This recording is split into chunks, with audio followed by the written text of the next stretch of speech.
All right, let's do a quick voice mic check.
Alrighty.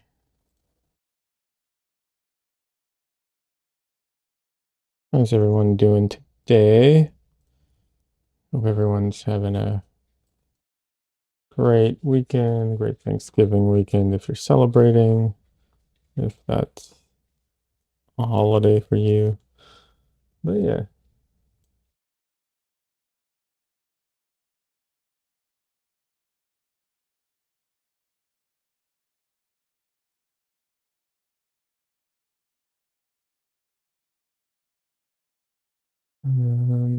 Let me see something here real quick.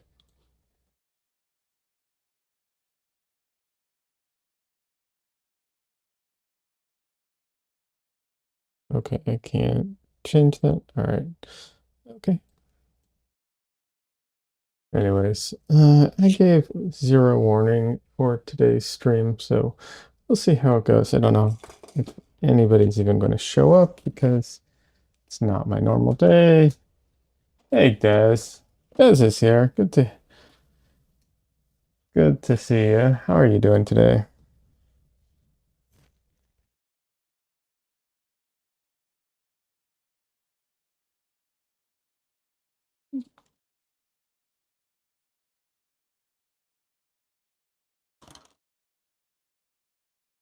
One second. I left my camera somewhere else. Well, not somewhere else, but not on my easel, so I have to move it.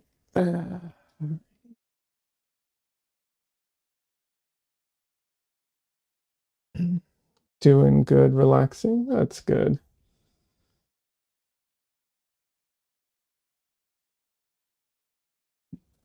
All right. I am not totally prepared for stream today. I've had a lot going on lately. Aside from stuff that I'm trying to get ready, um, I've also had some family stuff happen. So yeah, I just been dealing with that stuff. All right, let's see. All right, I'm not entirely prepared today, so I'll be getting ready, but you know, it is what it is. Sometimes it's the best you can do. So yeah. All right.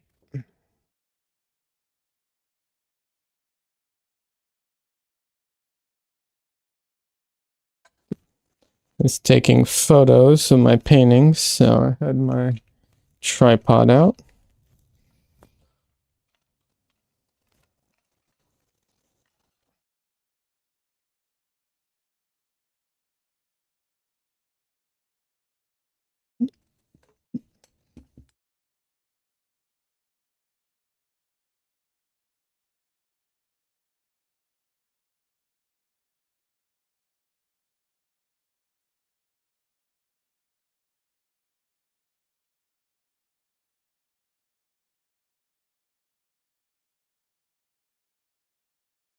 All right, there we go.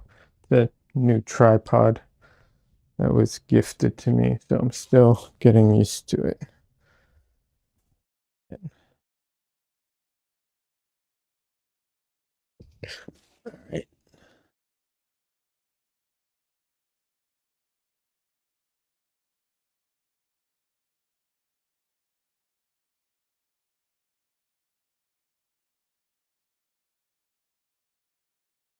Right. All right. Let's see. Okay. This I need to move. I'm not going to be working on this painting dry. Dry enough.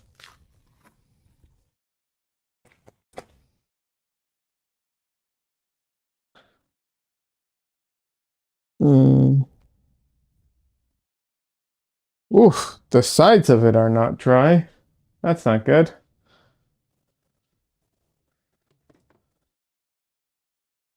Yeah, I don't think the sides of it are dry. All right.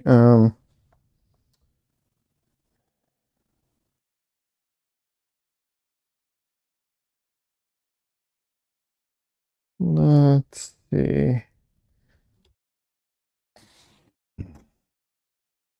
This will work.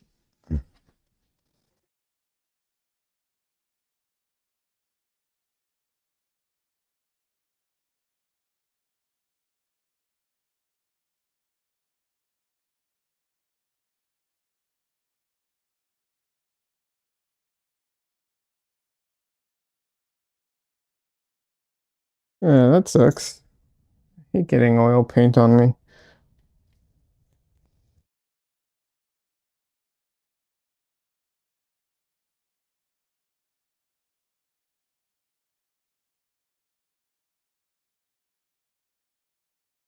You'd think I'd be more used to it, but the truth is, I barely ever get paint on me. Excuse me for a second. I am going to go wash my hands. Yeah. I'm generally not the type of person who gets a lot of paint on them anyways. And then with added the gloves on, I almost never get paint on me. I get paint on the gloves, but you know, that's acceptable.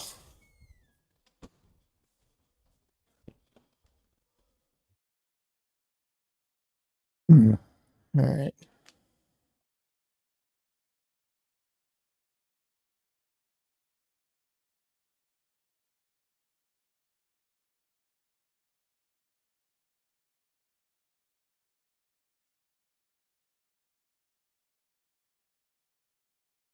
So yeah, what was I gonna? Oh yeah, it's exciting. I know I keep talking about videos, but I really am like very close. I have a lot done already, and just getting have a little bit more to get ready. I will definitely have videos come out before the end of the year. Like, and I'm not talking like 2 videos. I'm talking like 5 to 10 videos before the end of the year.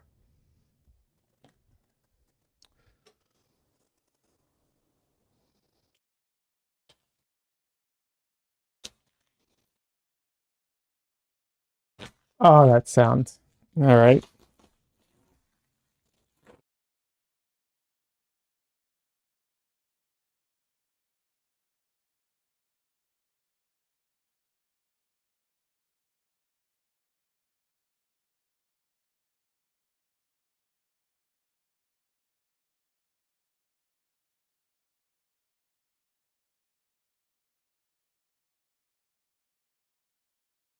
Just to have it there while I'm getting this panel ready.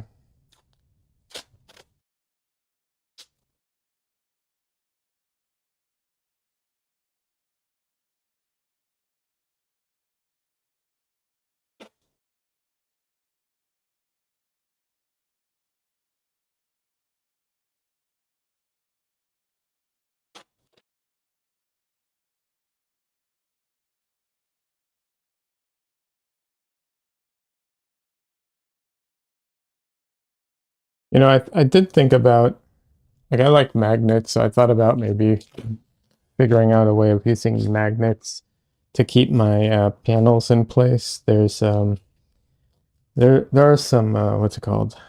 Um, there's some plein air uh, painting easels and stuff that use magnets, and you know, I think magnets are great. They're a lot of fun and so on.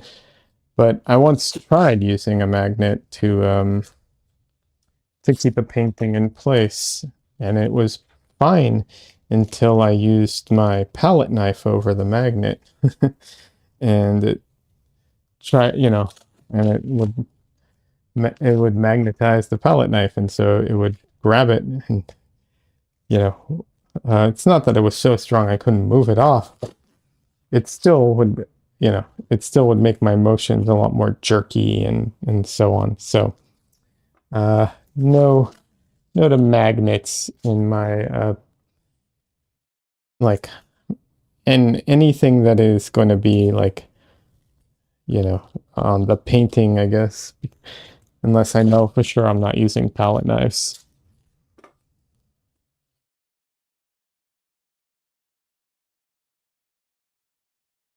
One of those things you don't think about until you use it and you're like, oh yeah, that ain't gonna be a problem.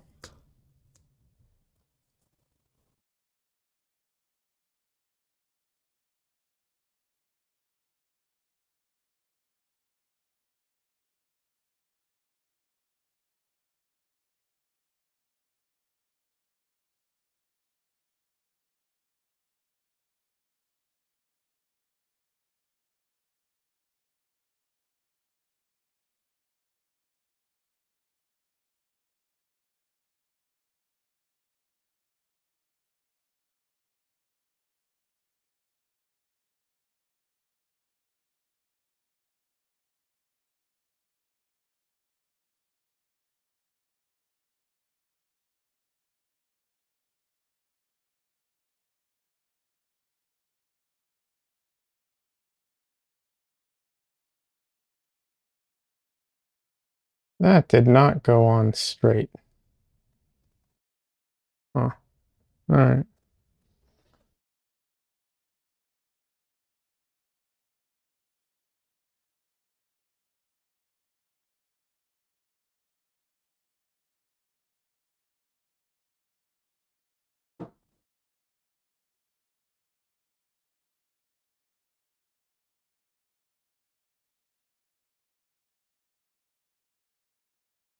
Yeah, that went on crooked. That's not good.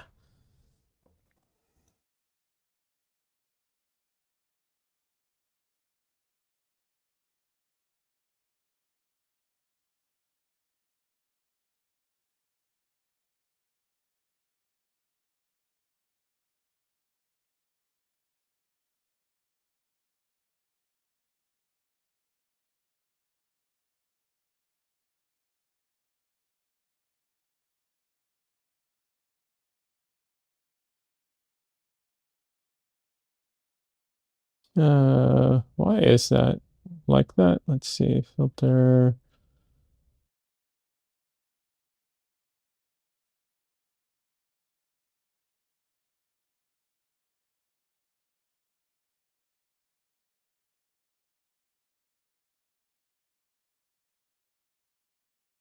Okay.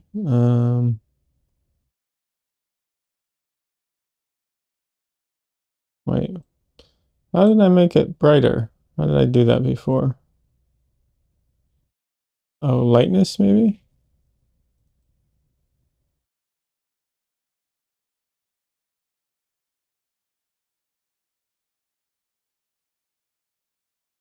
Okay, that's better. It's not so extreme.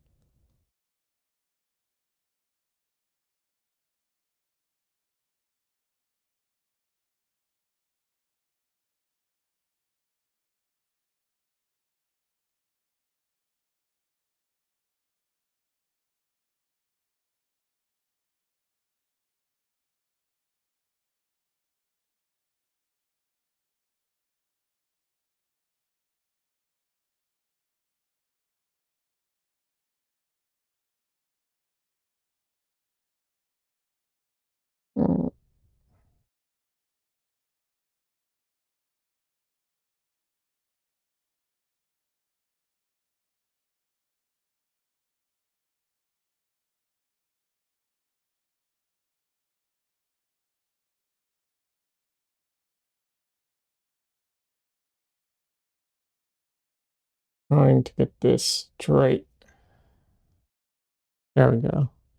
Doesn't look straight on the cam, but it's straight to me. That's what matters. Hey, first time chatter, bread 13. Hey, welcome. How you doing? What are you up to today? I am just getting started. I am going to be painting a portrait today. Not exactly like this one, but this is the one I did, the last one I just finished. So to give you an idea of what you're, in store for. Doing great. How are you? Good.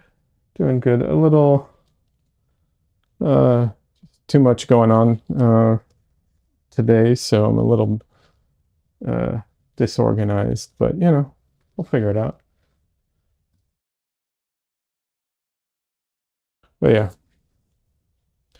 You've been drawing cats. Oh, I love drawing cats. I love drawings of cats. I mostly do portraits and figurative, but I have recently did some cats, some paintings of cats. And Des is also an artist, but we also have June, who isn't here right now, but she's a fantastic pet portrait artist that hangs out sometimes. Yeah, here's the latest cat painting I did. Is it in focus? Okay, yeah, it's in focus. Yeah. No. Yeah, June's fantastic. She's a great pet portrait artist.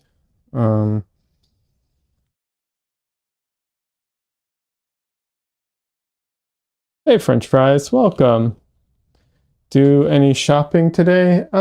Just online. I've done some like minor online shopping. I'm not, just a few things here and there.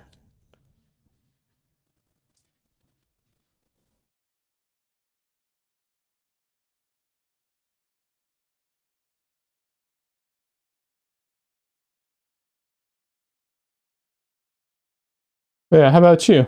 What have you been up to? That says June Alice does digital and oil paintings of cats, and she's great. She is. She's great. She does exactly that. And she does dogs too, and other animals, and people occasionally too.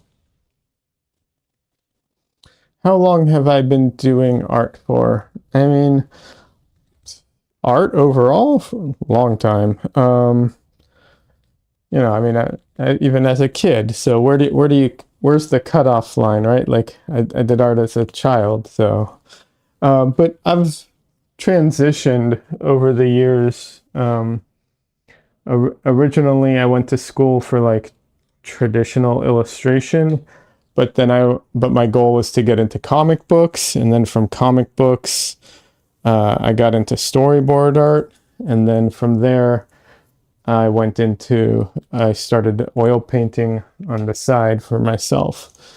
And right now, I'm between jobs, so I'm only oil painting, yeah. Des says she also streams here on Twitch. Does she? I don't know. I thought she never streams. Des, if you have her Instagram or her Twitch handy, you're welcome to share it, because she's great. I like her a lot. But also don't, not obligated to. Yeah.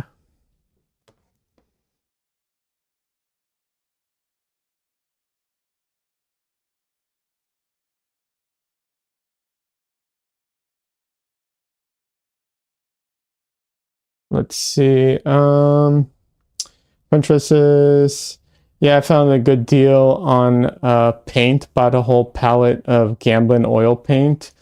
Got 2 for free. I usually buy Winsor Newton. Oh, nice. Gamblin and Winsor Newton is interchangeable as far as I'm concerned. And actually, after my stream, I'm going to be looking online to see about buying some some oil paint. That's the one thing I still need to do. I forgot. I keep forgetting, but yeah, I was going to look at that. That's one thing I need to check out.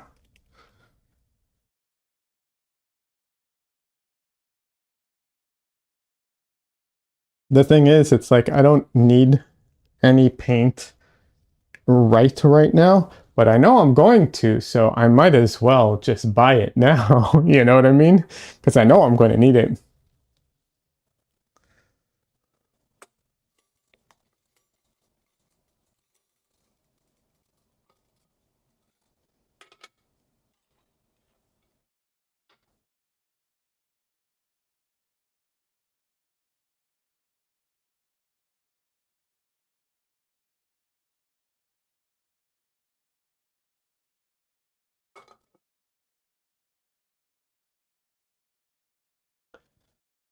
But yeah, I have to see what's on sale. I am not sponsored by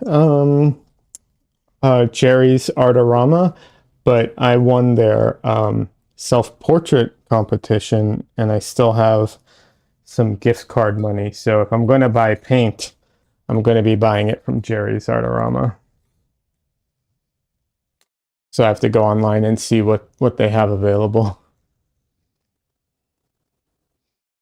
And I don't need a lot of paint in the sense of like I only use, 5 colors, so I'm not really going to be going for anything else. So we'll see what's available.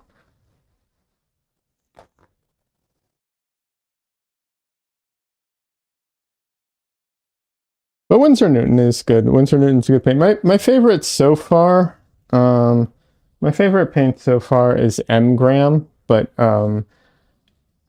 it's really frustrating because I can't use their white because they put zinc in their white, and I try to avoid whites with zinc in them.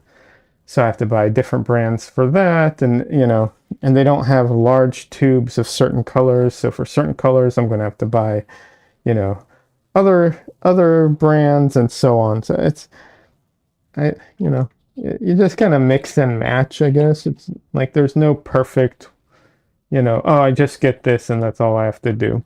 And I've used Gamblin a bunch and they're great. Hey, Donley. What's going on in here? Loose, very sus. Hey, Donley. Good to see you. How you doing? For those who don't know Don Lee is also a streamer on Twitch, and um, he does digital artwork. He's really good. Um, but yeah, Bread. So I've been making art for a very long time, but it's a little hard to answer exactly. So if there's something specific you want, if you're welcome to ask more questions.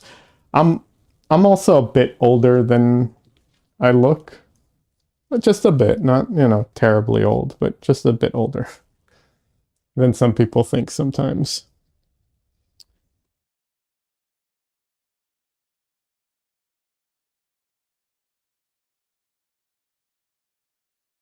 This white that I'm using, I feel like there might be a hole somewhere in it because the paint comes out so goopy now, and it wasn't like that before, but I don't see any hole in the tube and no paint's like coming out of the tube, so I don't know. Anyways, it's almost done with. So I'm almost done with this tube of white anyways.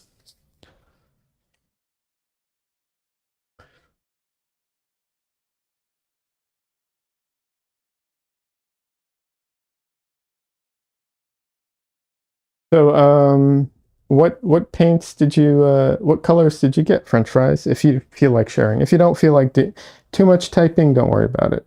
But if you feel like it, I'm curious. What's your palette looking like?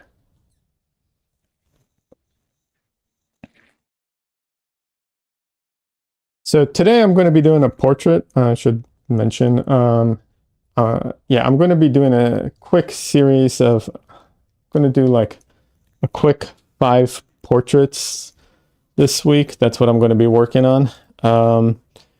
Just trying to kind of bang them out as fast as I can. So that's going to be the focus this coming week, like this weekend and coming week. Yeah.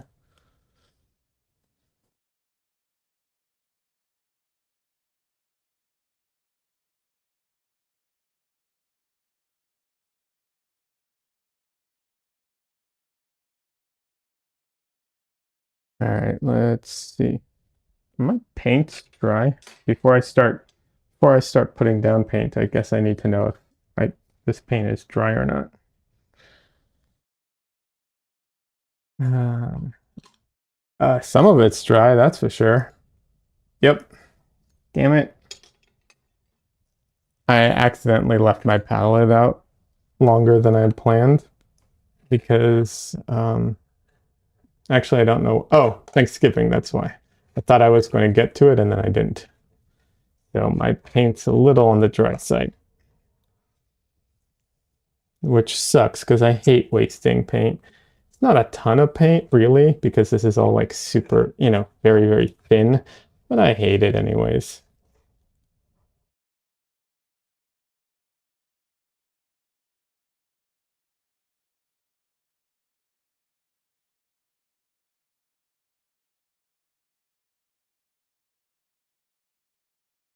Oh, that sound is unpleasant.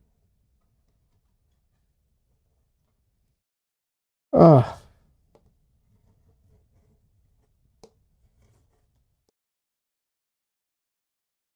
sorry, it's just a glass scraping sound. I don't know if any of you can hear it from the microphone. If I did my job right, you're not hearing it. But so unpleasant.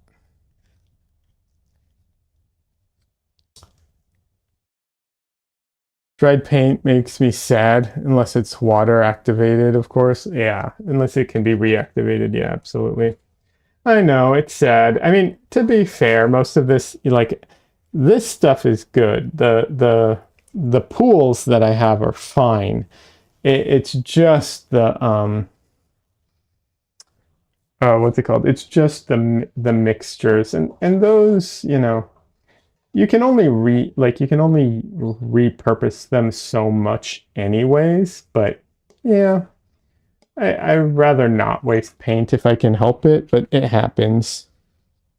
I thought I'd paint and then things came up and Thanksgiving happened and I was like, oh well, I guess I'm not going to. So well, yeah. French fries says just the basics: cadmium red, yellow, ultramarine blue, alizarin crimson, and really vibrant violet, almost magenta. Nice. You said you didn't like water soluble oils, right? I'm not ready to say that I don't like water soluble oils. What I'm ready to say, hold on, I have to get something, but I can keep talking. So I'm not ready to say that I don't like water soluble oils, but I will say I didn't like the ones I tried. But the ones I tried were bottom of the barrel, the cheapest, worst water soluble oils you can get. So I'm not willing to write water soluble oils off. Having said that, there is a big issue with water soluble oils, okay? So here's the issue with water soluble oils. Technically speaking, you are not supposed to use water with them when painting. You're only supposed to use water for the cleanup, okay? Which is fine, but then if all you're supposed to do is use water for the cleanup, a lot of the advantages or the reason to use water soluble oils is lost, right? So it's like, why even bother? But a lot of people don't do that and they use water in the painting process, which Okay, cool. Now you don't have to use solvents, although technically you don't have to use solvents anyways. But okay, cool. Now you don't have to use solvents. But now that you've introduced water into your painting, you're going to have color shift as it dries, and it's going to dry a lot more matte than it would otherwise. And it's going to dry faster, which could be a good thing, but can also be a bad thing. So one of the reasons I hate acrylics is because of the color shift. So now you've introduced color shift into your oil painting, which to me is a huge negative. So yeah, I'm not a fan because of those reasons, but I'm not against it. If you have reasons that you want to use it, by all means, go ahead and use it. Just to me, those issues make it so that it just doesn't make sense. So yeah, that's kind of my opinion on it. They don't make any sense to me is the thing. Originally they did, but after dealing with oils and everything, they don't. Hey, Samaj, welcome. How you doing? Good to see you. Any chance of mildew in the painting with water-soluble oils? Good question. I don't know. I'm going to guess probably very, very slim is my assumption. And the reason I assume as much is because the the water evaporates, and then so the process with water-soluble oils is that the water, if you use any water in your painting, the water will evaporate, and then after it evaporates, the oil will cure. And my assumption is that it'll just, once it does, there's not going to be any mildew in it. But I don't know for sure. Like I said, you're not really supposed to use water in the painting process regardless, but people do. But yeah, to me, the color shift is the big deal. Like I hate color shift in a paint. It drives me nuts. That was one of the things. That was the thing that drove me nuts about what's it called? Not watercolor too, but acrylics and gouache. Yeah, that was the thing that killed me about gouache. Samaj says, good insight, thanks. I have to wonder about them. The concept is there, but the mechanics still seem a bit off. Yeah, the thing that I think, so there's two major, okay, and there's more than two parts, but there's two major parts to it, which is people want to use it because they don't want to use solvent. And I get that, but you don't have to use solvents in oil painting. It's helpful, it's cheaper. You don't have to though. I'm for the most part paint almost solvent free. Not 100%. I still use solvents here and there, but like this is my solvent dish that I'm using right now. It's airtight.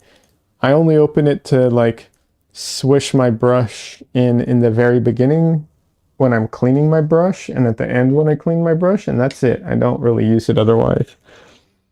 So people want the water soluble because they don't want to use solvents.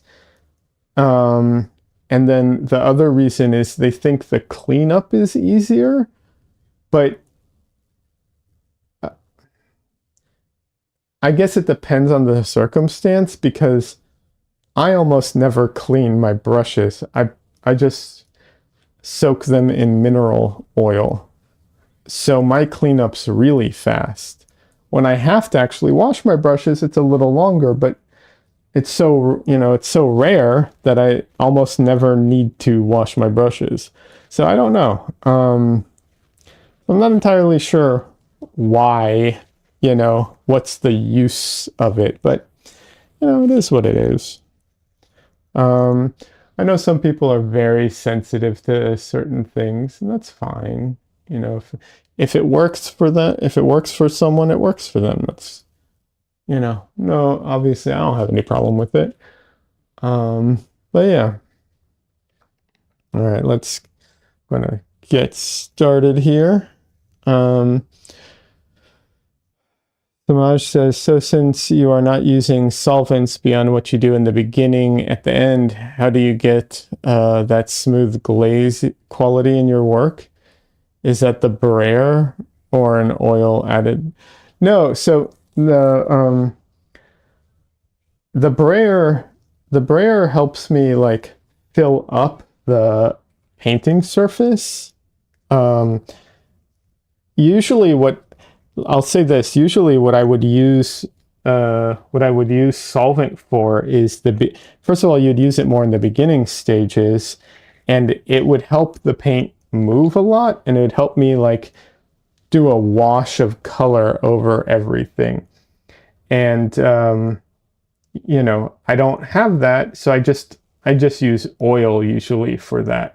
Right now I'm going to use a oil gel, but yeah, I just use a little bit of oil for that. And the brayer pushes everything around so that it fills any of the gaps. And the reason I think solvent generally actually makes your painting sink more. Um, so if you paint and your paintings they always sink, that might be, uh, well, there's a few reasons for that. One of them is solvent. Not the only reason, but one reason. And so, um, also, so the reason, okay, let me explain. The reason your painting sinks when you paint and it dries and it looks dull is because one or all of three things, which is you painted with solvent, you're using earth colors because they tend to sink, or rather, you're using a very absorbent ground, and so it has a tendency to absorb the oil and sink because of that.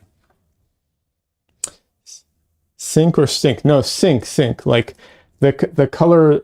Have you when you paint? It's when you paint and let's say usually it's in the darks, like in the black. You paint with black and then or a dark earth color and you let it dry and you come back and it looks very dull. That is your painting it sunk. And what that really is the oil. You're not getting a smooth layer of oil over the pigment. That's really what's happening. Exactly, the solvent evaporates and it is sunken. Yes, if you have an absorbent ground, it will absorb the oil, and so it also could look like it sunk. And then earth pigments have a tendency to do that too. Just they just do. I don't know why, but that's their tendency.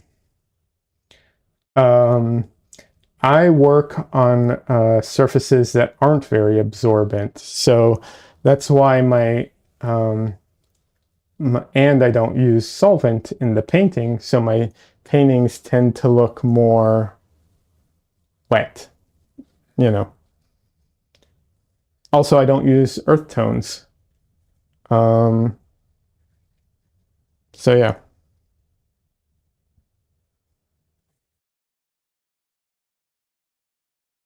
So it contracts and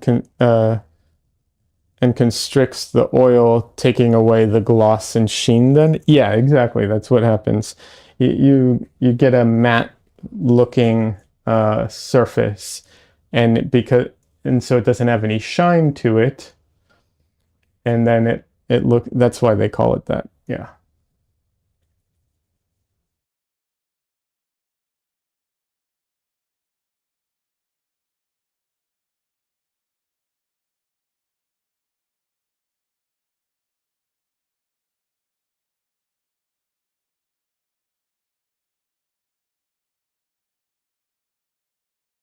This is a very dark painting.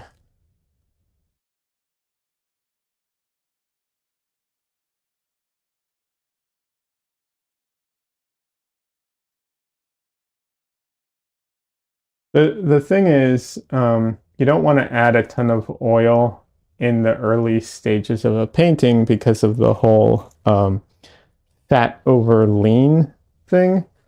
Um, but I am not too concerned about that because I first of all, I usually don't really add a ton of oil in the beginning. Sometimes I do, but in the very, very beginning stage, sometimes I do. But because I use the brayer, I end up, making it very, very thin. Now, technically speaking, fat over lean isn't, thick over thin. It's not really that. But because I make it so thin and then I usually paint directly into it as it's wet, it's not really a problem. So yeah. And then in later stages, I do add oil to my paintings more. So yeah. Let's see. Samaj says, so if one were looking for a depth of texture, you could add solvent or turpentine to an oil in an area, and as it dries compared to another area, then you would create the contrast. Yeah, you can, but generally speaking, you're probably going to end up at the end, you're probably going to end up, what's it called? Varnishing the whole painting, and that'll get rid of most of those changes. So there's different ways of doing that. Yeah. French Fry says, I used solvents once, couldn't figure it out, gave up and never used them again. You don't need to. Yeah, absolutely. Samaj says, so the fat, again, is the paint and the lean is the oil in the mixture. No, the fat is the amount of oil in the mixture. The lean is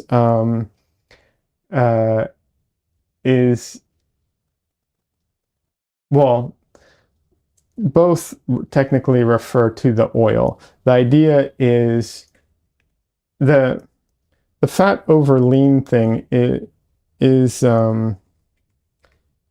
another way to think about it is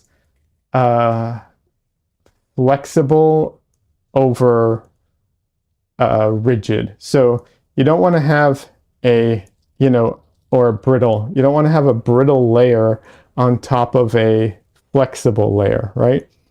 So if you paint two layers and one has a lot more oil in it, the layer with a lot more oil will take longer to dry. So you don't want to put a layer with less oil on top of a layer with a lot of oil because the layer underneath it will dry slower, and it will cause the layer above it to crack because it'll already be dry. Does that make sense? So fat over lean is really a ratio of oil to paint. Yeah, it kind of is, but more than that, it's really an issue of drying time and flexibility. You don't want to put a layer that's going to dry. You don't want to put a layer that will dry fast and be brittle on top of a layer that's going to dry slow and shift around a lot. Usually what people recommend is to do in the beginning, you use solvent. The solvent essentially dissolves some of the oil, which makes it lean, and then the next layers you don't put any oil at all, so you just have your paint, and then after that you keep adding oil to make it fat. But it's not a perfect it's not a perfect solution because there's also issues of thickness and other mediums that you can add and so on. So is impasto more of a fat and a glaze is more of a lean? Well, a glaze is definitely a lean layer. Um, sort of. Yeah, a glaze I would consider a lean layer, I would assume. I never really I don't glaze much, but yeah, it so part of the reason it gets complicated is because like if you use something like if you start adding solvents like liquid or something like that, they are a very flexible layer. So they even though they dry fast and you can add oil to them, they're still a very flexible layer. So it becomes yeah, it gets a little complicated, but the overall idea is you don't want to put a layer of it like a very slow drying layer and then a fast drying brittle layer on top of it, because as this shifts slightly, this one will crack. That's the gist of it. Thanks for answering all the questions. You have a brilliant way of sharing. You can tell it comes from your heart. Hey, thank you. And yeah, absolutely. Happy to share and help.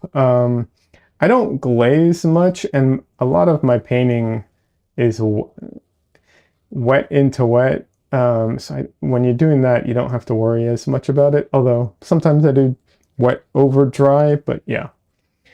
You definitely, if you're gonna glaze over impasto, I don't know, you gotta make sure it's very dry, I guess. I would be my assumption. I don't even know how you would do that, but yeah.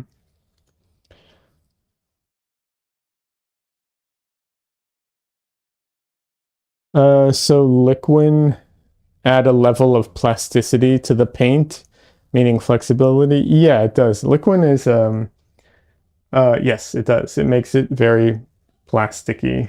And there's other mediums like that do that. Galkid is the same, but then there's other ones. So yeah. I would be a lot more concerned with it if I was glazing, because you really have to like be, I think, more on top of it if you're glazing. But honestly, if you're glazing, well, I mean, I'm not going to tell you what to do, but I do question using oil paints for glazing, if I'm being honest. They're so slow to dry. I'm just like, why would you ever do that to yourself when you could use acrylics? Acrylics are great for glazing. They dry so much faster.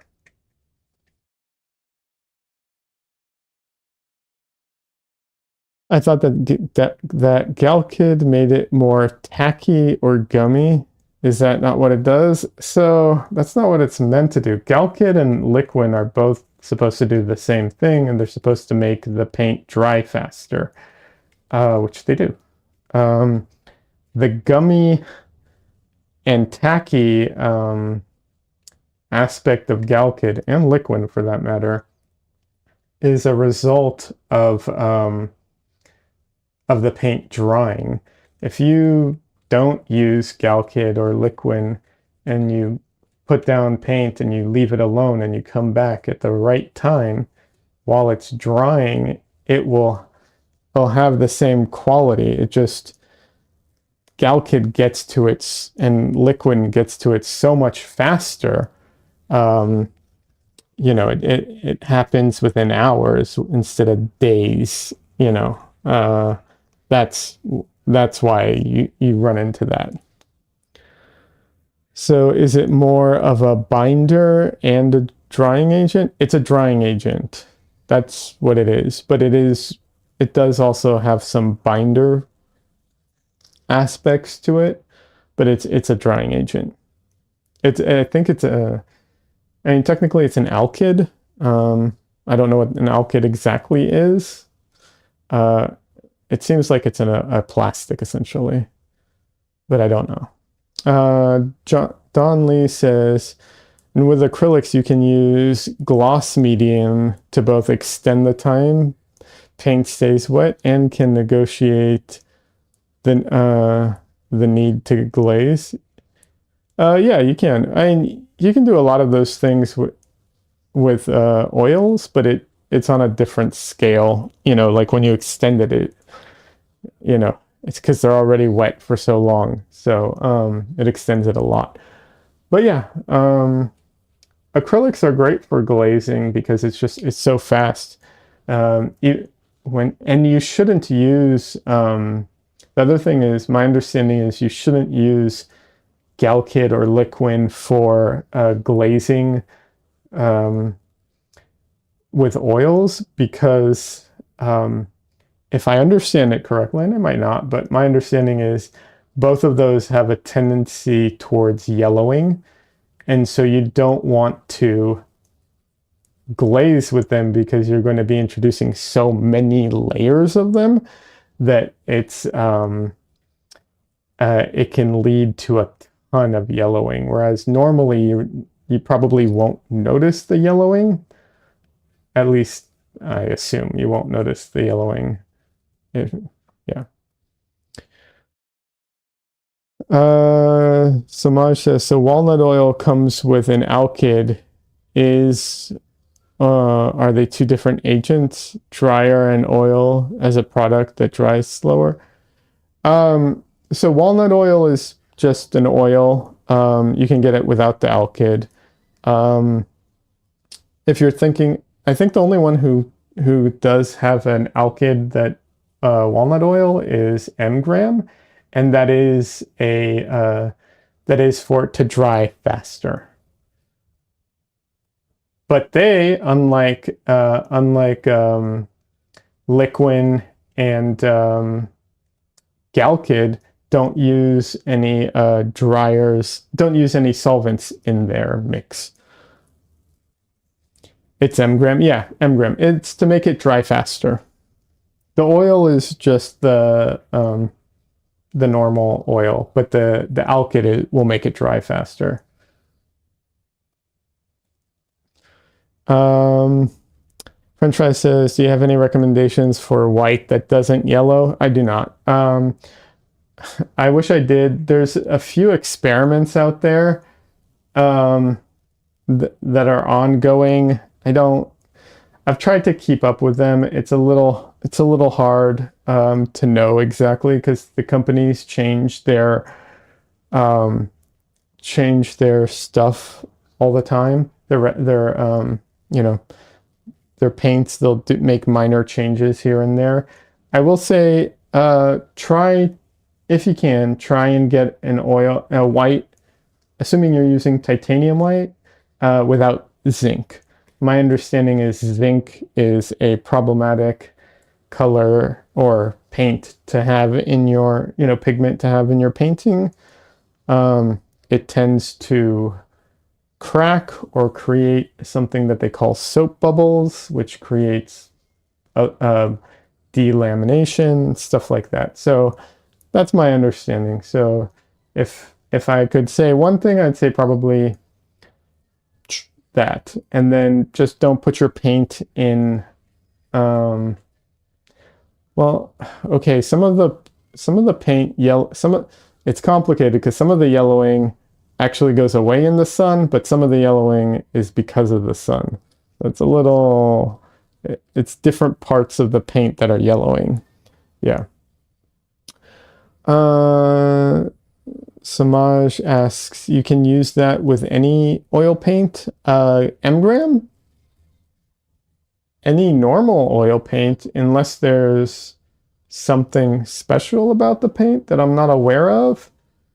Yes, like you can use the mgram paint, the mgram walnut oil with, Gamblin or Winsor Newton or any of those. Yeah, you can.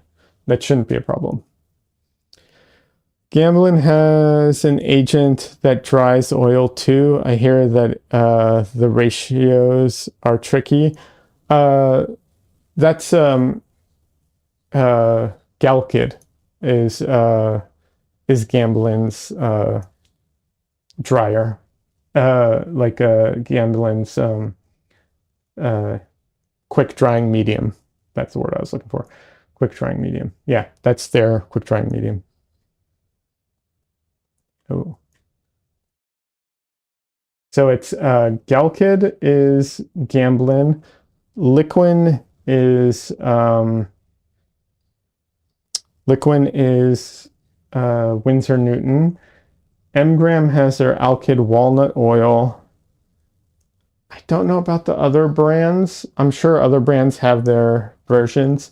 Trying to remember one of the brands. I think it might be Williams. It's either Williamsburg or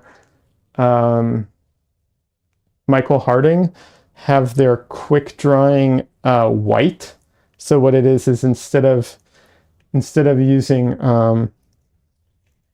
an additive, their white has the additive already in it. Also, Gamblin has a line of straight up Alkyd paints. I think for that matter, I think what's the name? I think Winsor Newton does as well. And those dry faster.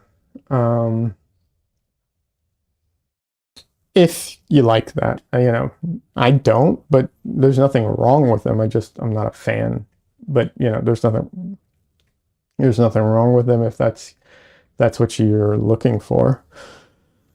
Yeah.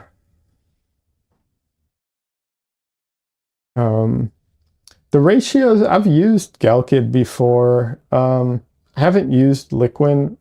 I've heard the people who use Liquin love it. So I've heard people love Liquin, and I think it sounds like they like it more than Galkyd.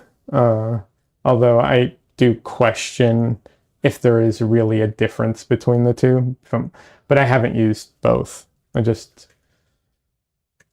I almost never use them, the dryers. The only time I used the dryers in the last, I don't know how many years it was when I was trying to get a painting done for a charity, and I wanted it to dry in time, and I was late. But generally speaking, I do not like my paintings to dry faster, so I don't I haven't done a ton of testing or investigating on this. I don't like how they get tacky when you're mid painting, and I almost, like I said, I almost never need my paintings to dry faster. Not never, just almost never. But yeah. If you want something, if you really want something that dries fast, but yeah, I guess, I mean, it just depends. It depends on your needs, like I was going to say, Gamblin has their, not Gamblin, sorry, Golden has their Golden Open acrylics, and those dry slow for acrylics but fast for oil paints. And one of the people who comes here, who hangs out in chat sometimes, who lives near me in person, and I've got a chance to check her paints and try her paints out. Cassandra, she let me try her paints out, and they feel really good. I mean, they're not oils. I would not prefer them over oils. But Golden Open acrylics seem like really good acrylics for like an in-between. If you really need your paints to dry faster, but you don't want it to dry as fast as like regular acrylics. Having said that, yeah, you can add all those dryers to your paint, and then you have some paints that are you can use the same paints and have some that dry faster, some that dry slower. Absolutely.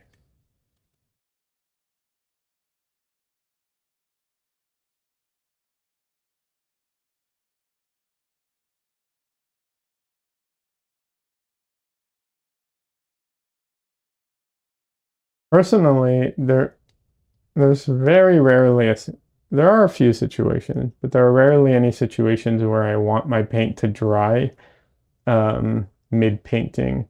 If I could, I'd keep my paints wet until they're done, and then I would dry them. There's no actual way of doing that, but that's what I would do ideally.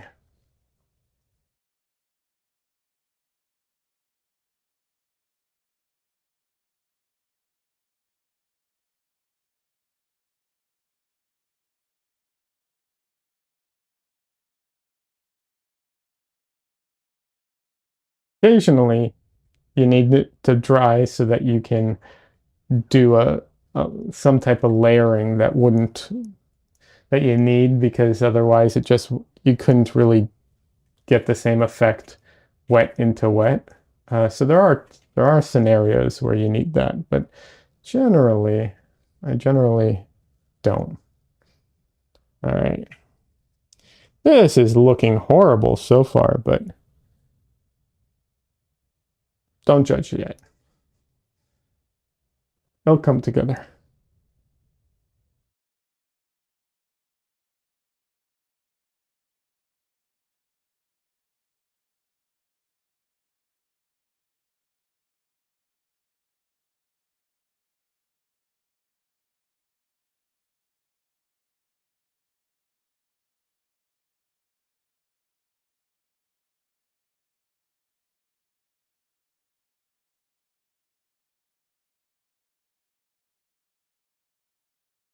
Only says early stages. If it looks bad, you're probably doing it right. There's something to that for sure.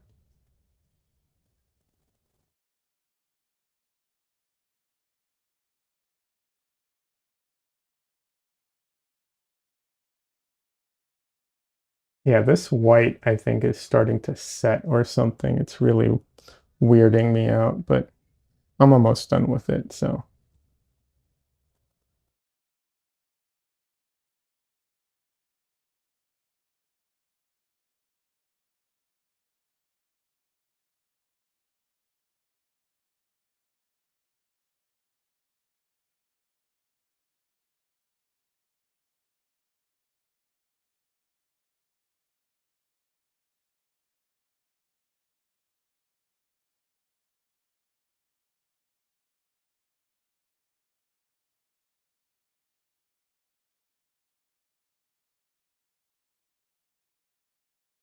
The lucky part is, or maybe lucky might not be the right word, but one of the things that's good about using what's it called? The brayer is I don't feel overly precious with the beginning part, right? Like, cause I am going to take the brayer to this and it's going to get all messed up and, so whatever. If something's a little off, I'll fix it. You know, I know I'll be able to fix it because I'll ruin it first and then I can just change it.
Okay, that's helping.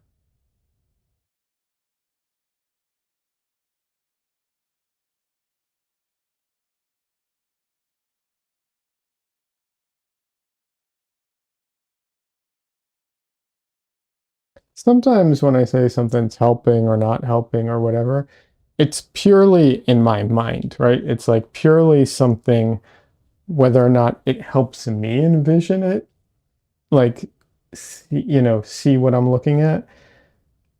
A lot of times it's not even anything that's really changed or doing anything. It's just for me. But that's all I need sometimes. It's just like, okay, I can see it now, and that's all I need. All right.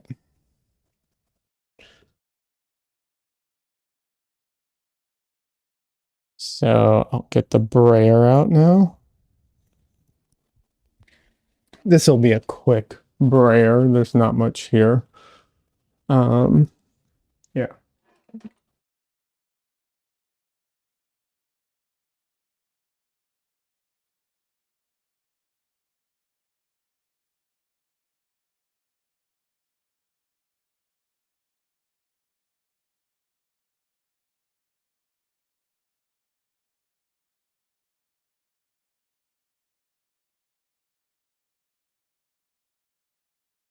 Like I said, the brayer helps the paint thin down physically, but also helps the paint push into any gaps that I missed on the canvas.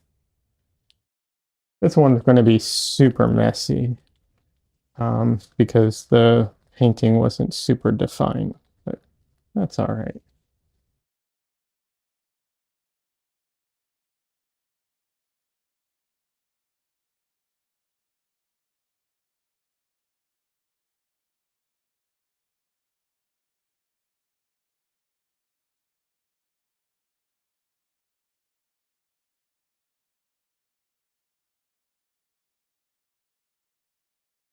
So this painting is super, like the reference, oh darn, oh well. The reference is very dark. So um, the whole painting is like in the, not the whole painting, most of the paintings in like the dark areas or in the dark values, but there's parts that are much, much brighter. So I think because my canvas is black, I will probably, I think I'll use my palette knife to try and go in and like put in some of those lights because they're, I need to kind of get the value range in.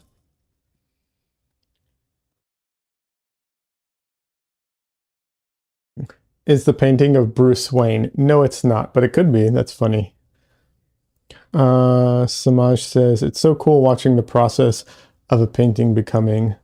So the brayer was a means to better blend the colors and gain a sort of mother tone in the whole of the painting. Um, a little. That's part of it. It does that. The other thing it does is it creates a lot of random stuff, and I try and preserve some of that randomness in my finished painting. The other thing it does is it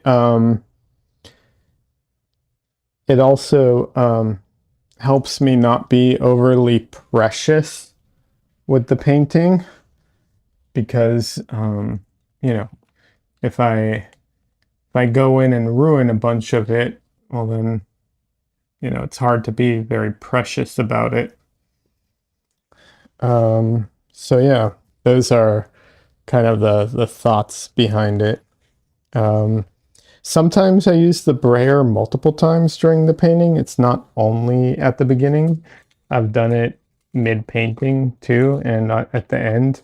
But those are just like, that depends on like if I feel like it needs it or I want it. But in the beginning it does a couple things simultaneously that I need it that I like it to do. I've done paintings without it. There are ways, you can. If you use solvent, you can easily like cover the whole, the whole, you can tone the canvas a lot. People a lot of times will use solvents to tone their canvas. They'll just put some, put some paint down and grab some solvent and paper towel, and they'll just, tone the canvas. That's one way of doing it. So yeah. But yeah, it does help in a lot of ways. Samaj says, so is a new style that you are working in. Also, have you seen your style change? Do you find you have a particular something that makes your work stand out?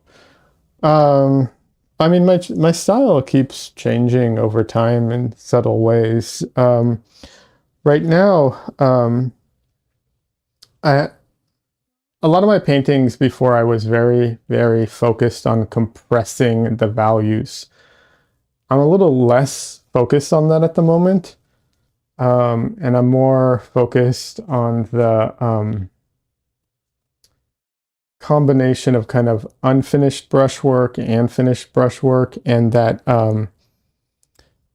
that sense that it's kind of like I don't want to say like coming out of the canvas as in the 3D thing, but it's like this combination that makes it kind of like, oh, it's just kind of like forming into existence, so to speak. All of these things, almost all of the things I do, regardless of what they are, all tend towards the same thing, which is I'm really focused on mood. I really want to get a mood and a feeling. And when you compress values, you can get very, very moody paintings. And I love that. And I'm definitely I haven't like given up on compressing values at all. I'm just not pushing it as extreme as I was before, temporarily.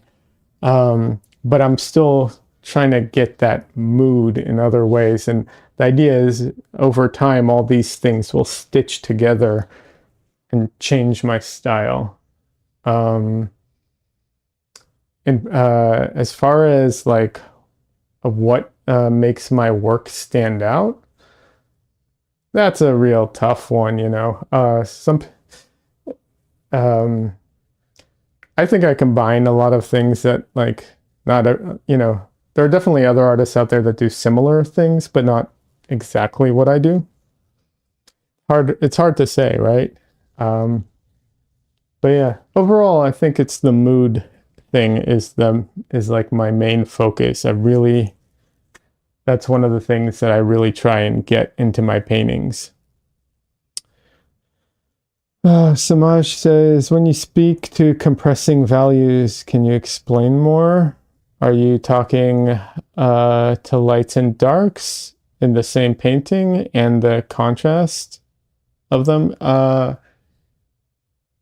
I've done all of it. But yes, it's reducing the contrast, reducing the range, reducing the saturation, but not always reducing. Sometimes it's just limiting it into a particular range. To give an example, I'm not recording. Let me stop that.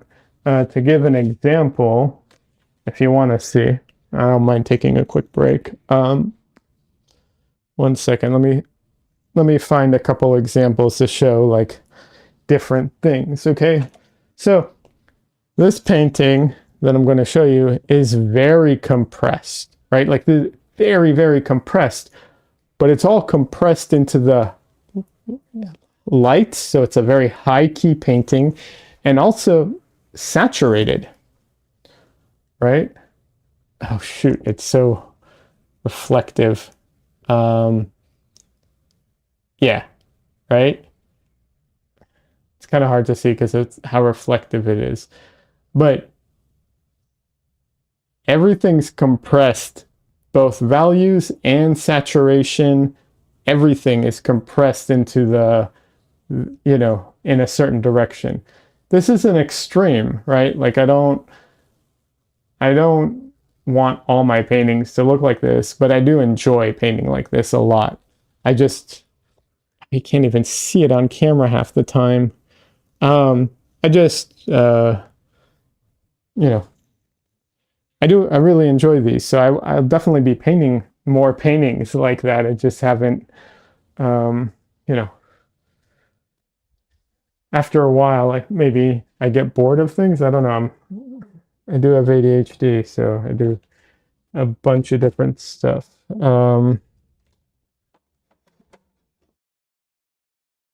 Here's another painting. This one, um,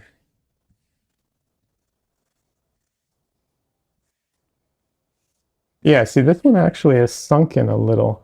You'll see, I haven't varnished this one, so there's actually some sinking happening, which you can kind of see there. But this one, much darker, but also very compressed values.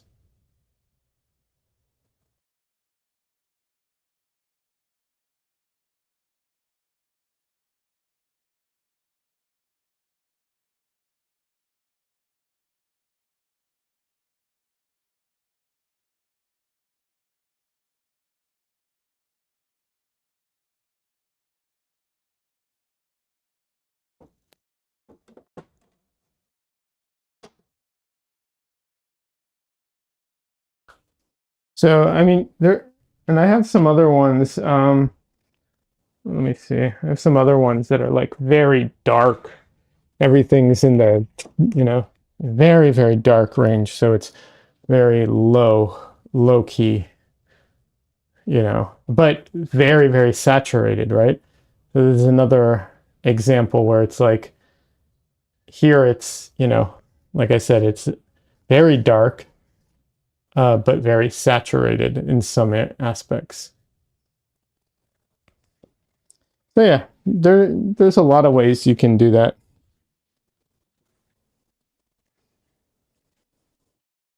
Uh, let's see. Um,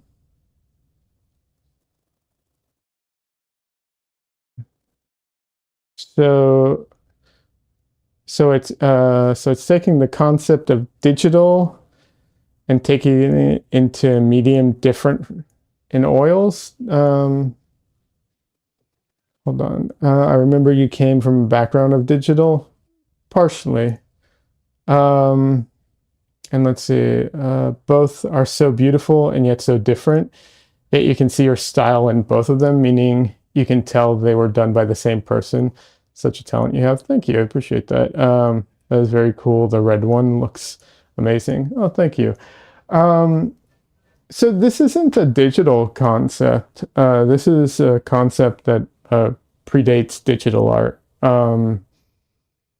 If you go back into art history, you'll see people who do like the Impressionists would do like these very high key paintings, and they would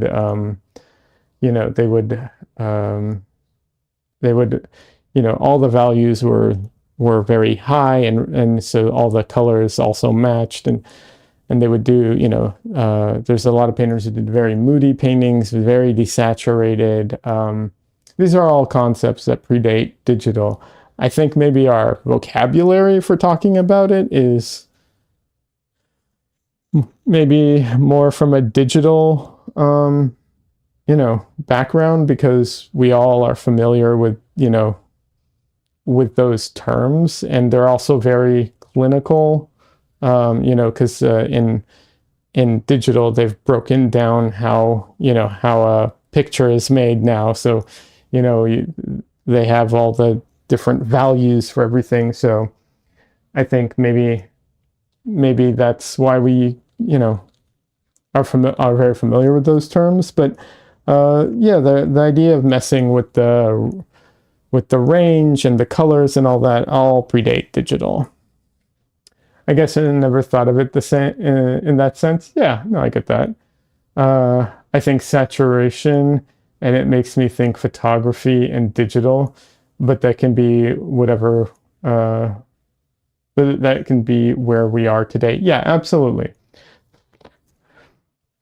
The problem is that like they used to talk about color like bright colors. Well, what is a bright color, right? Is it saturated? Is it, is it less saturated? Is it is its value higher or lower in the like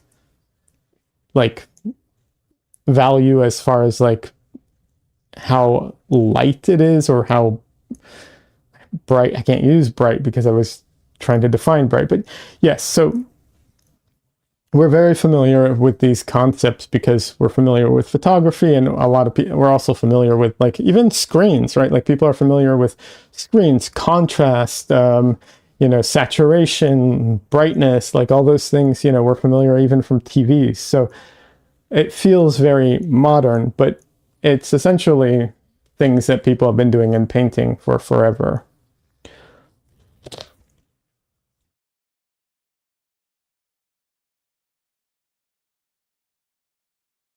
All right, before I get the palette knife out, because I don't really want to use the palette knife at this stage, I'm going to try a different brush and see if that'll help with everything. A clean brush without so much dark paint in it.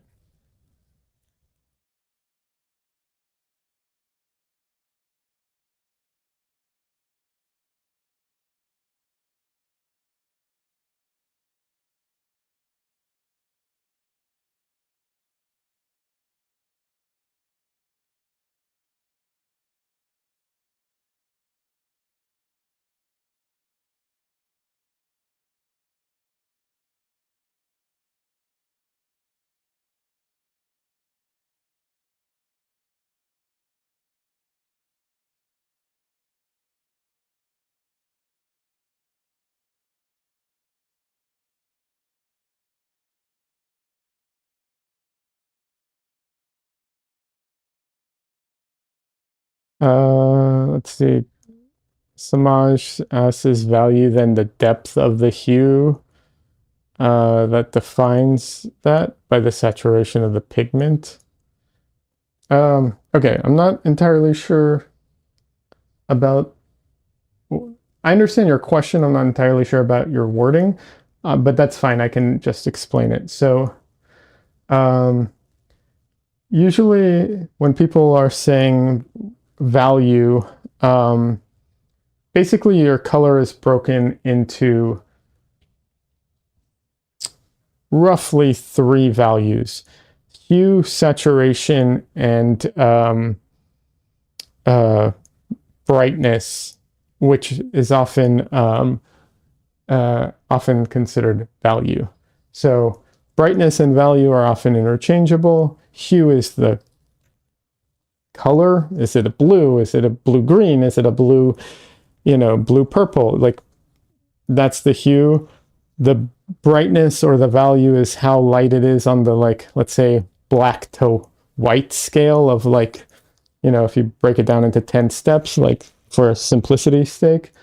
And then saturation is often referred to as in painting as chroma. And that's like just the, is the red that you're using a saturated red or is it a desaturated red, right?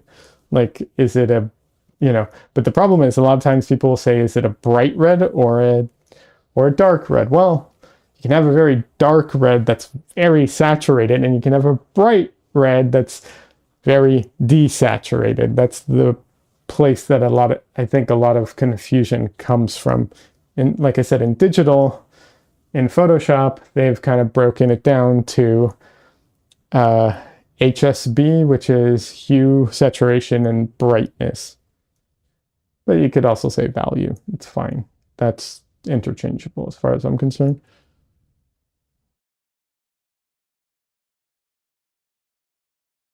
I guess I mean, is hue determined by the saturation of the pigment? So hue is everything's. I was going to say everything's determined by the pigment, but it's also a mix of the pigment. So everything's determined by the pigment and the pigments mixed, right?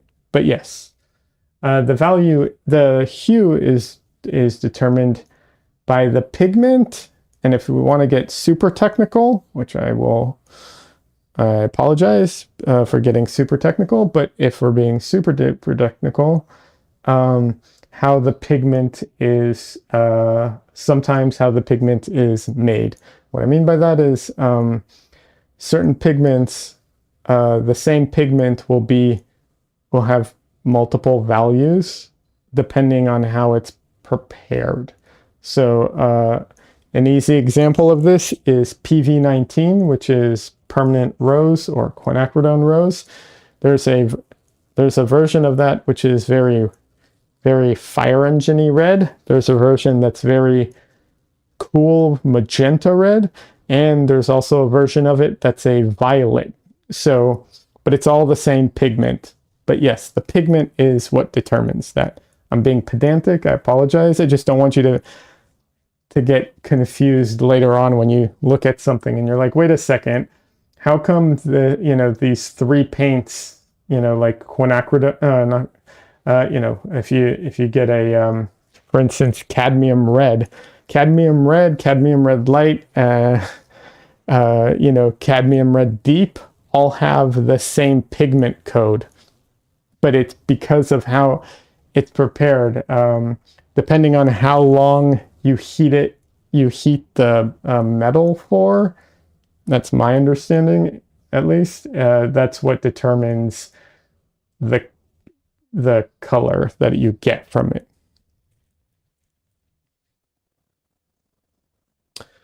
And then Samaj says, right, as different lines have their own recipes to how they get the results. Yes, they do. They absolutely do. But yeah, the same pigment can make multiple, like, multiple paints, basically. But yeah, I just didn't want you to get confused. Also, when you go to different brands and you look at the same pigment code, they can be wildly different in look. So it's one of the very frustrating aspects of buying paint. It's like, wait, you can get cadmium red from one company and it looks like you know, a deep dark red, and then you get it from another company and it looks like an orange, and you're like, I didn't want cadmium orange, I wanted cadmium red. And then you go to another company and you get cadmium orange and it looks like cadmium red, and you're like, this is an extremely frustrating and annoying part of painting. And it is. And I unfortunately don't have a good answer about that. The only good answer I can give is that ultimately you can make great paintings regardless of which colors you get. So that's the only what's it called?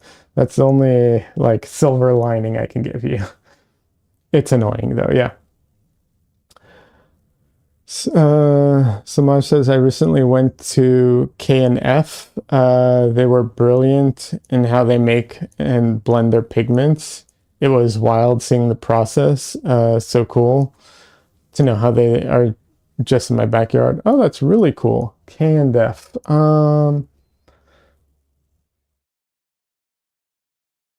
My brain is letting me down. I don't think I know them, or I can't. Is that do they go by a longer name, or is that just a local brand? Both are fine. I'm trying to think of the brand and I don't think I have it in my head.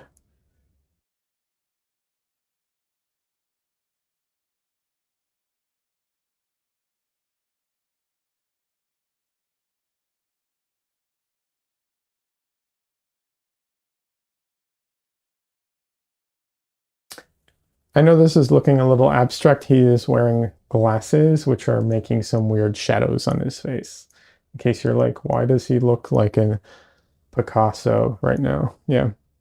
They make these oil paint sticks. They're creamy like lipsticks. Oh, okay. Interesting. I've never used those, but yeah, very cool.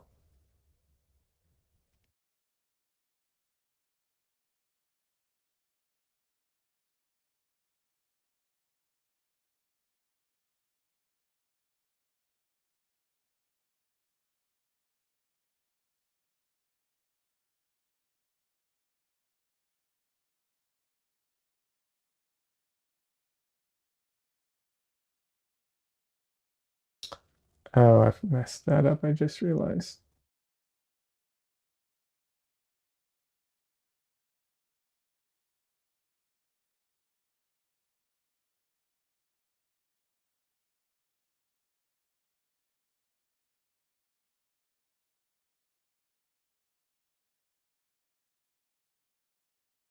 Oh, not the worst thing in the world, but I did mess it up a little.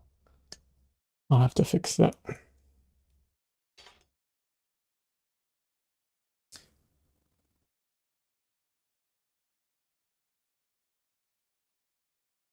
Wait. R and F is the name of the brand? Okay, I'm not familiar with it. I like what you're doing. It's cool to see all the colors you're using to paint the results that you're wanting. Yeah. Well, I only use 5 colors pretty much all the time. I have used different colors and different things in the past, but um, unless there's a very particular exception, I pretty much just use 5 colors now. Um, I almost never deviate from my current palette because I have yet I only recently even came across a painting that came close to, actually I take that back, that actually pushed past the limits of my palette. There was a painting recently that was more saturated, like there were parts in the reference that were more saturated than my paints could get. Um, and that's fine. You just adjust. Basically, you have to just adjust things to be within the capabilities of your palette. But if I did want to hit those saturations, I basically would have had to use other paints because my tubes of paint just literally could not hit that saturation level. So, but generally speaking, 99% of the time, it's not even a problem. My palette covers such a wide range. I'm usually toning down my palette significantly.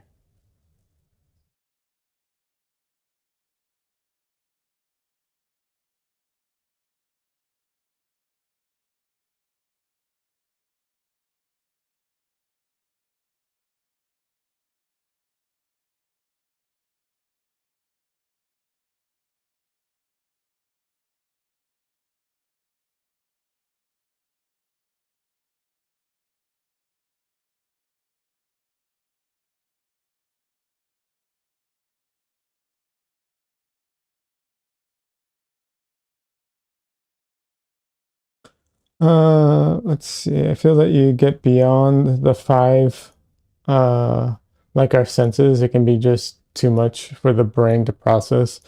I like it simple, much like your style. Oh, yeah, I totally get where you're coming from on that.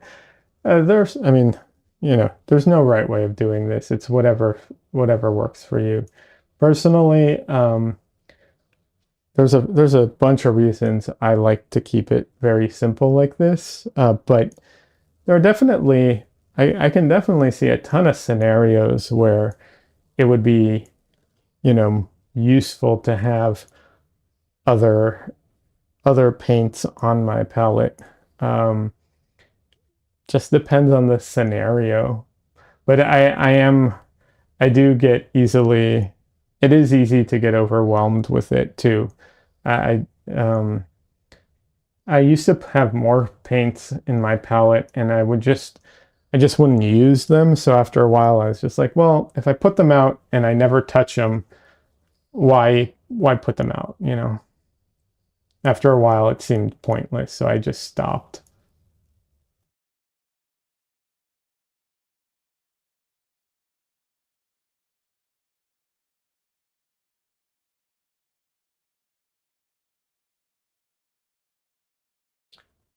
But, I mean, you can do, and painting, is so versatile. One of my favorite paintings that I did, wait, was it last year or this year? I think it was technically still this year. Yeah, it was this year. One of my favorite paintings that I did, um, technically only had three colors in it. It had green, magenta, or rose, and white. That's it. Three colors. Yeah. Samaj says, I wonder if it's an ADHD thing. I have that, and I have that too. Oh, I have that and too much of something, just too much. Maybe. I don't know.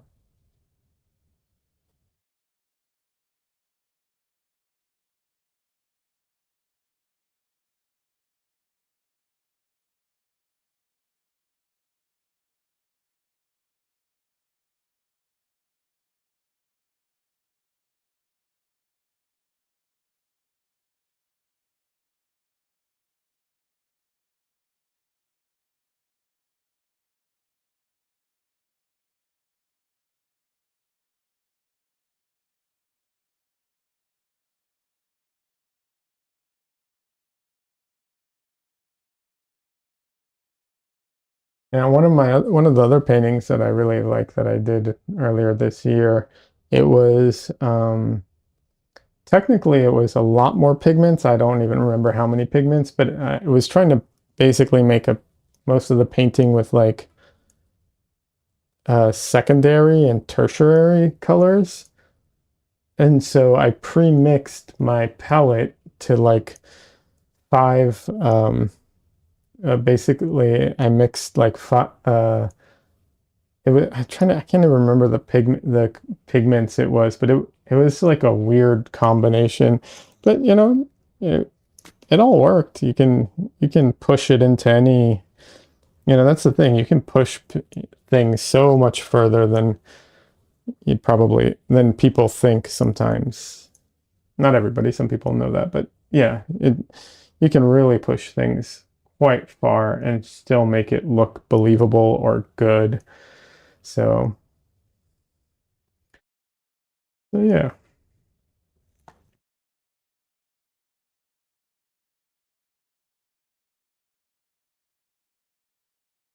Watching you color mix is so satisfying. You have a great understanding of color theory. Ah, well, thank you. I think I attribute a lot of that to working with such a constrained palette because you have to, you don't have a lot of options, so you have to mix everything. And so, you just you I think that is one thing that has helped me get better at color mixing is using this particular palette because not only is it a very what's it called? Very constrained palette. Not a very not constrained, sorry. Uh restricted palette, meaning it only has five colors. But it's also they're very, very bright. Most of the time you don't need them to be that bright. So you have to mix everything down. So you get good at mixing your colors. Also, not having earth tones, not having brown, that's a huge one because so much stuff is brown, right? Like so much stuff is gray and brown ultimately. And so if you don't have those colors on your palette and you have to mix them, you have to really control that aspect of things.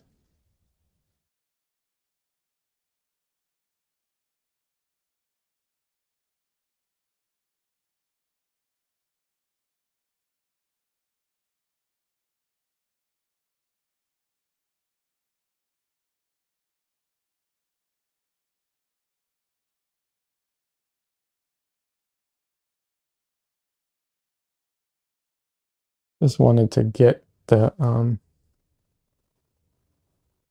brightness in there. It's an exposed light bulb right there. That's what's happening. So it's a very contrasty uh, image because like this is basically white, um, well, yellowish white. Yeah.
There's a color mixing set of gouache by Holbein, which is a CMYK mixing set. I think it's a really good set for beginner artists. However, um, I disagree with them slightly on their choice of cyan. They made a cyan color, which is essentially a pre-mix color. So it's a they have it's a mixture of white and phthalo blue. And I think that's a mistake because I don't think you should use cyan, but rather phthalo blue, because cyan doesn't let you get saturated dark blues. So I think that's a small mistake in their choices. But otherwise, I think it's a great set. If you want to practice with gouache.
I am trying to always mix my black paint with something though, because I'm trying to avoid using black paint straight out of the tube.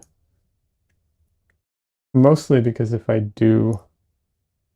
use black paint straight out of the tube, I will literally have no room left to go with my painting, as far as like I'll never be able to put anything darker down than whatever that is.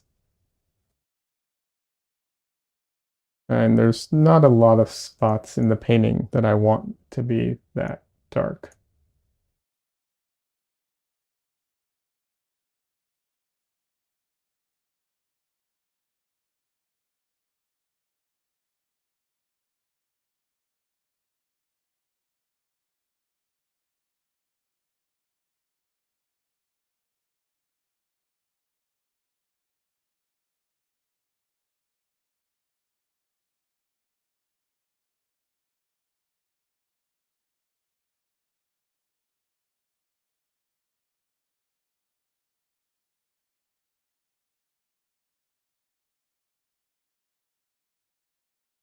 Generally, when I paint glasses, I'll indicate them for myself and then I'll mostly disregard them until the very end. Because trying to keep and paint around the rim of the glasses is just a pain. It's just a pain that does nothing to improve the painting in my most of the time. So I just ignore it, paint right through the rims, and then I'll come back at the end and paint them back in.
All right. Time is it? Oh, wow. I'm almost at the 2 hour mark. Didn't even realize. Cool.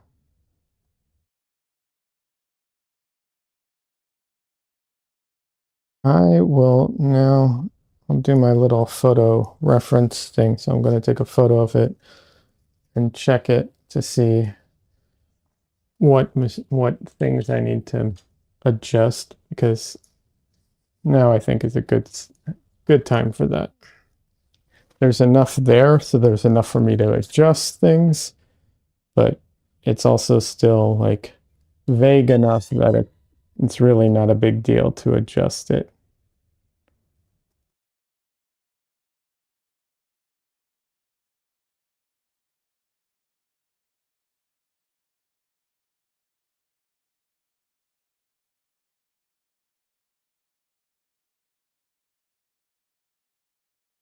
Alrighty. So I'm still here. I'm just slightly off camera. And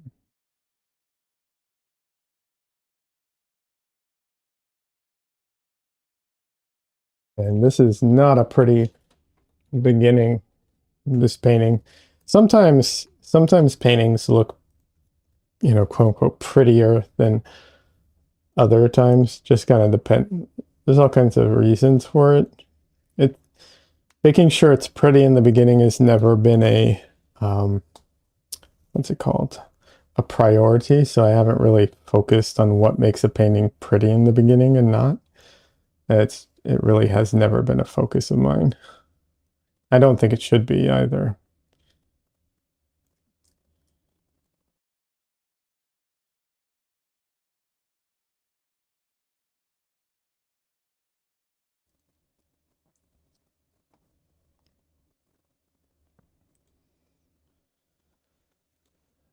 All right, I'm almost done.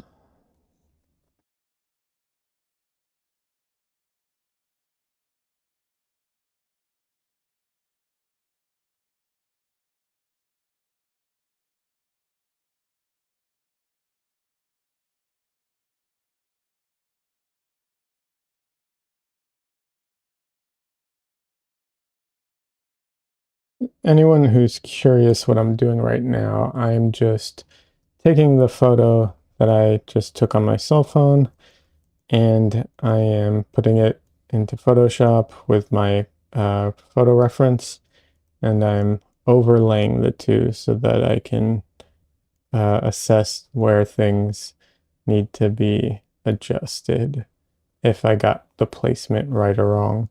I usually get something wrong, but it's a good way of trying to like get things in the right place. It's very similar. It's similar to using like the grid method or to you know, projecting or something like that. It's similar in concept. It just functions slightly different. But, ultimately it's the same kind of concept.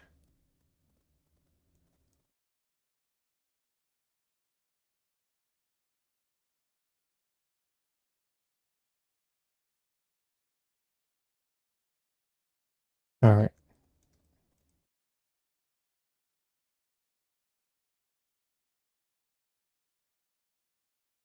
Yeah, that's what I thought. All right. So a lot of things are slightly off. Some things more than others.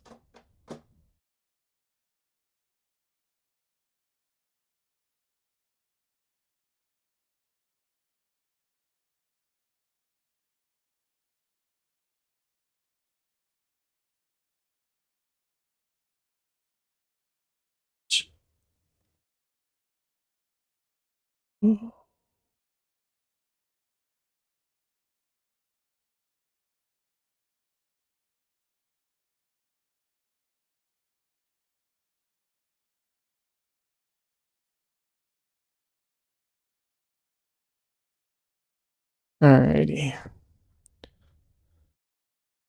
Definitely some things that were a bit off here. not the not the worst in the world.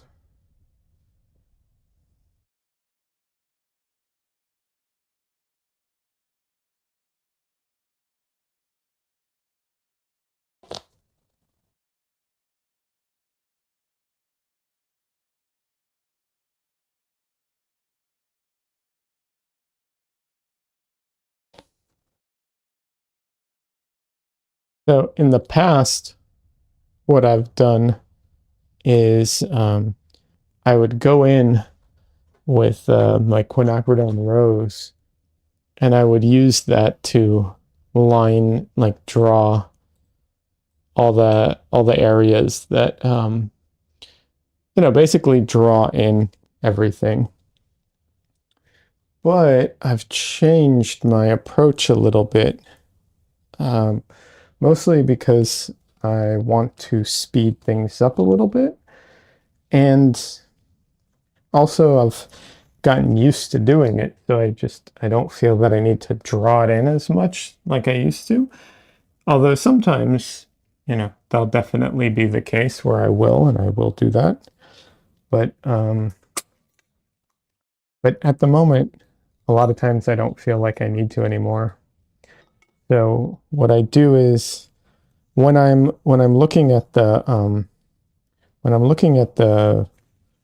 painting and the reference overlaid with each other, I can't really see the reference properly, so I can't really judge colors or values in any way. But what I do is I use the colors and the values that I already have on the painting and just go based off of those. And later I know I'll go back and adjust anything that I need to when I need to. Hopefully that made sense.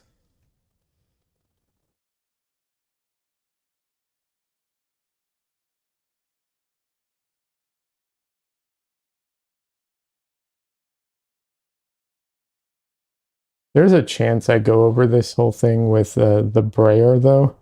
Um, if I what's it called?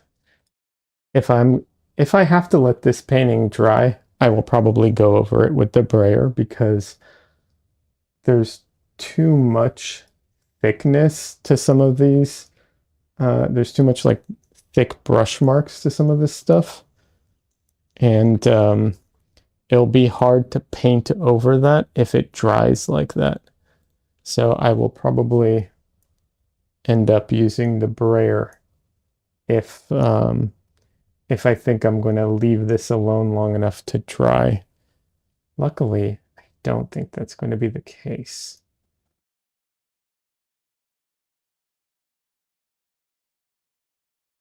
I think if I can achieve my goal, I will have this done tomorrow. So I'll paint tonight, and then after stream, if I have the energy, I'll paint some more, and then tomorrow I'll work on it some more and finish it.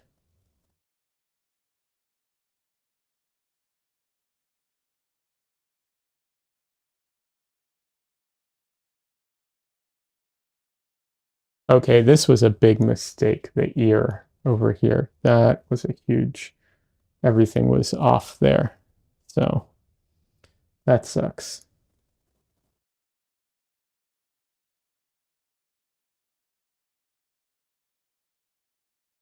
I really got that wrong. Oh well. So when, using Photoshop is a very easy way of doing this, but you don't always have Photoshop available. So some people have gotten the question, what do you do then? So what you do then is there's a few things you can do. You can, the straightforward one is slow down and measure more, which I don't do a lot of when I'm painting here because I don't need to. I mean, rather I don't have to, and I can focus on um, other aspects of the painting, freeing up my brain. But there's also, aside from measuring, which is always a good thing to do, there's other tools you can use. You know, you can use a mirror to help you see where you're messing up. There is, you can grid it if you want. There's some apps now that can be very helpful. You can do site size, where you use a photo, and um, you can even do that on your phone. So there's a lot of options. It just depends what the scenario is or what your conditions are at the time. There's no one answer for everything. There's also those tools. I don't know if you've ever seen those tools that have like the two like cross wood pieces or something like that.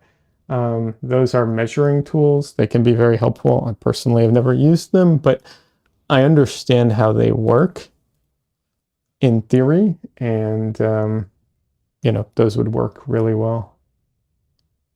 Uh, yeah, at least for like big stuff.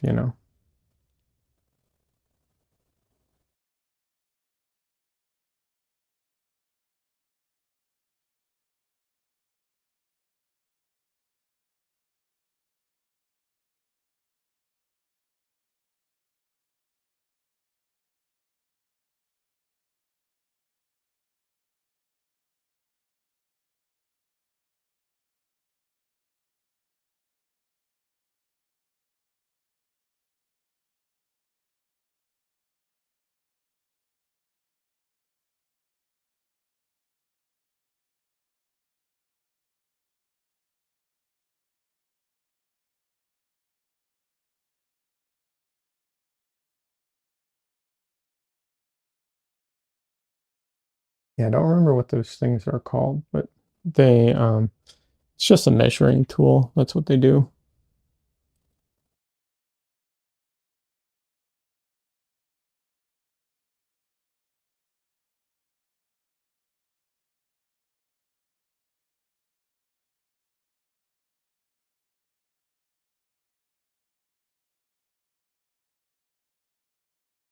Oh yeah, you can see sometimes when the paint is too thick, I've put down too much paint already. Trying to like overpaint can be a little difficult. It's not impossible. I know, like there are ways to do it. You have to adjust how you hold the brush and stuff. But a lot of times the easiest way is honestly to scrape it off, because if you have so much paint that you have to cover anyways, you might as well just scrape it off and then paint it back in correctly.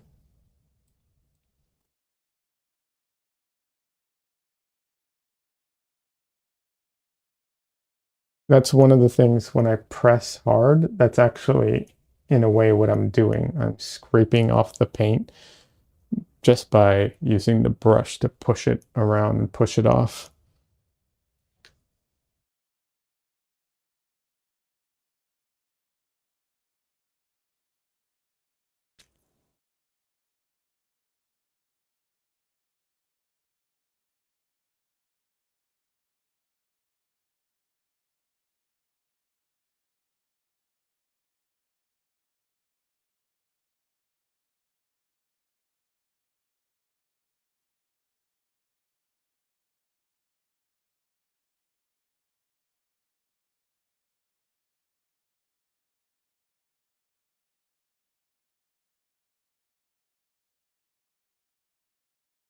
Also, like I said, I really am starting to think that this white has already started to set into the tube for some reason, um, which makes it gives it a weird texture. Um, I don't know. I don't remember it feeling this way when I first opened the tube. Maybe it's the distribution of oil or something. I don't know, but I'm glad I'm almost done with the tube. I mean, the paint's fine. There's nothing like wrong with it that I can tell, but I'm glad I'm almost done with with it.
Okay, this year I got wrong too, apparently. The ear goes out here.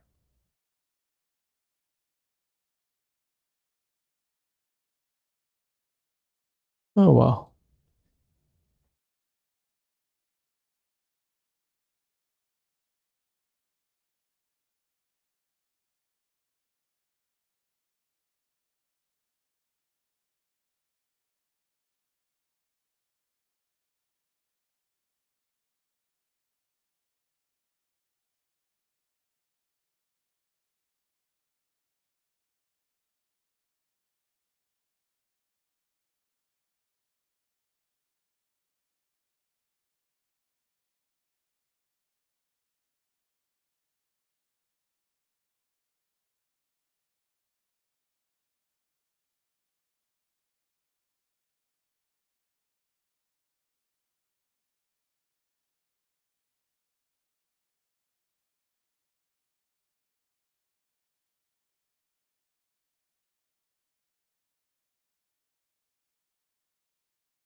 He has really deep, uh, whatever they're called. I said why. But yeah, they go up high.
All right.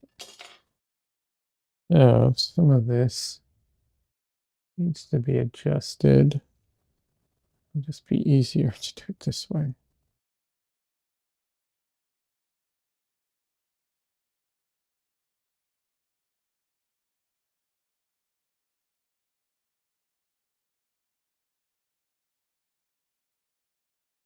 These um these are those I don't remember what they're called. They're just these like rubber um like spatulas or something like that. Really useful at times.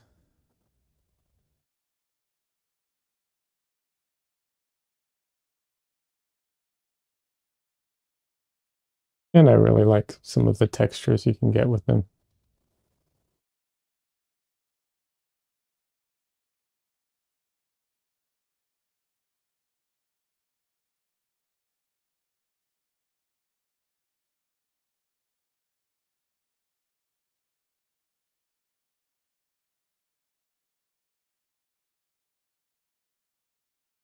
So the roughness of the paint over here was driving me crazy.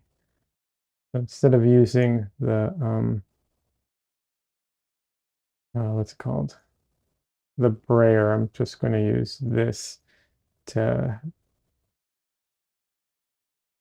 to smooth some of the paint out and also shape some of the areas while I'm at it.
Because all the colors here are so dark, they all kind of mix into each other, but I don't want them all to mix into each other quite that way.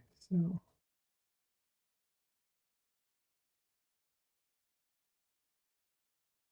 I need to distinguish a little between his hair and the background.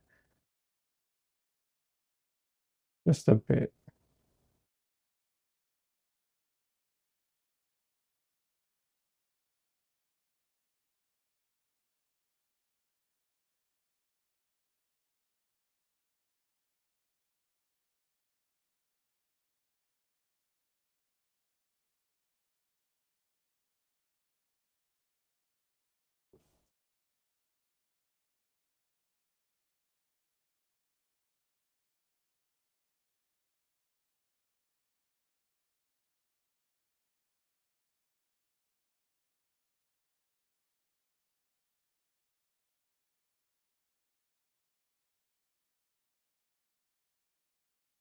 Uh, Donnelly says face is really starting to emerge.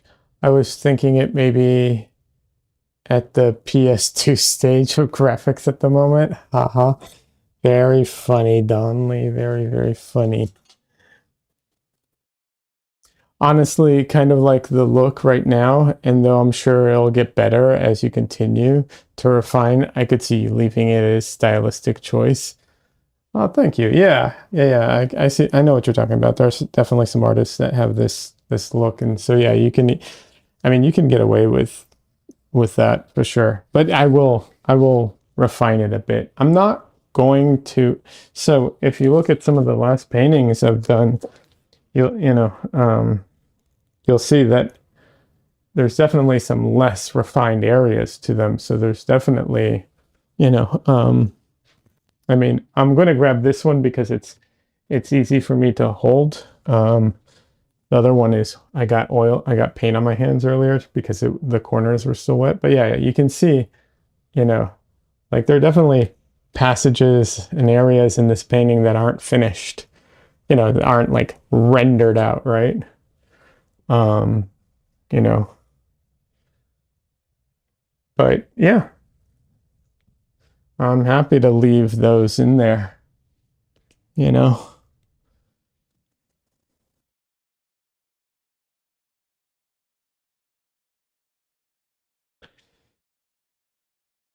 All right, let's see. 2 hours and 16 and 10 o'clock. Yeah. Oh, cool. I think I'm going to be calling it a night. It's kind of late. I want to go spend a little more time with Michelle before she goes to bed. I will be back on Sunday. I will be streaming Sunday. Um, yeah, I don't know. My schedule's a little up in the air right now because I'm really trying to push the video production stuff right now. I'm no joke. I have 5 videos. I won't say they're almost ready, but they are, they're getting there. They're close, or halfway done at least. All 5 I'm talking are like halfway done. So I'll be releasing videos soon. Almost ready. Yeah, literally the only thing that's missing is the voiceover, and on one of them I might want to bring in some graphics and stuff because of some stuff I'm talking about. But yeah, it's getting there. We'll see. I don't know. I was debating on when to release them. We'll see how quickly I can get them done. 100% before the end of the year. Guaranteed. It's really a question of, we'll say probably not next week. To be safe, I'll say not next week. But the following week, if everything goes right. So we'll see. No guarantees, but yeah, it's getting there. So I'm really focused on that. So we'll see my stream. We'll see when it is, but Sunday for sure. As of now, Thursday. I'll just keep it at Sunday and Thursday at the moment unless something changes. But yeah. But yeah, I'm going to call it a night. Thank you all for hanging out with me. I really appreciate it. I do appreciate all the support. So thank you. And check out Don Lee's stream. Like I said, he streams on Twitch. And yeah.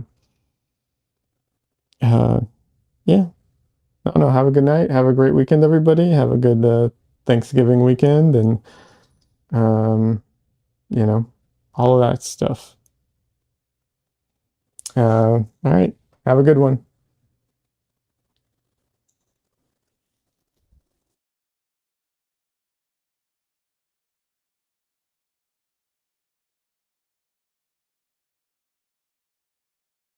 All right, Des. See you soon.